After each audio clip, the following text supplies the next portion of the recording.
I will show you the science of actually how the cells work, and you will have more knowledge than most doctors in the world today because they still believe in the genes. You are made out of 50 trillion cells, and the cells are the living entities. So you are a community, not a single person. Every cell in your body has minus voltage on the inside and positive voltage on the outside. Every live cell is a battery. Every cell has about 1.4 volts. 50 trillion cells in the body times 1.4 volts is 700 trillion volts of electricity in your body right now. And with training and meditation, you can focus this energy called chi, and you can use that energy for healing. So while you see yourself as a physical entity, the new physics, you are energy waves interacting with each other right now. All animals and all plants communicate with vibration.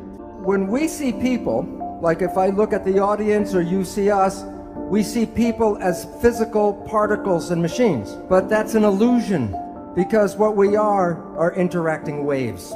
That's why one person can affect another person just by being in the field.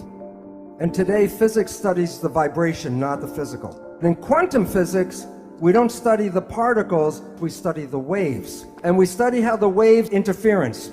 All of the waves together is called the field. So you're made out of atoms, but you also are the field. You are connected to everything because you can't separate waves. Now I'm going to show you how your thoughts go out and affect your life on the outside. This is an older picture of a new technology called magnetoencephalograph, MEG. EEG, you put wires on your skin and read the brain activity. MEG, the probe does not even touch the head. You can read your brain activity outside of your head. It's not magic. Your thoughts are not contained in your head. As I talked about, people are not particles, they're waves, and waves become entangled with each other. So when you look at yourself, you're not a single entity, but you are a community of 50 trillion cells. But it's important to understand the word community. Every cell is intelligent, but when they're in a community, they give up their personal intelligence and respond to the central voice. So that the community represents a thing, one thing called an organism. And in that community, that a cell must follow what the central voice is. And if the central voice says to die, the cells will die. So the central voice is the mind. And I will be talking about the nature of the two parts of the mind and why we have trouble sometimes controlling our life. So what I would talk about is the role of how this mind works. First, there are signals from the environment, the internal and external environment.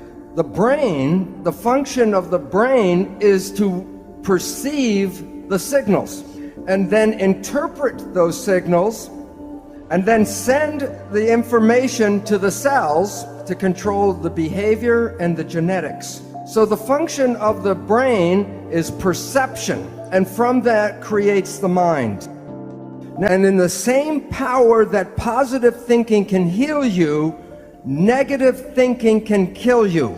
They're both the same effect. One is more positive, one is more negative, but the effects are exactly the same on your health. One will heal you and the other can make you sick. The point is that negative thinking can create all the effects of chemotherapy.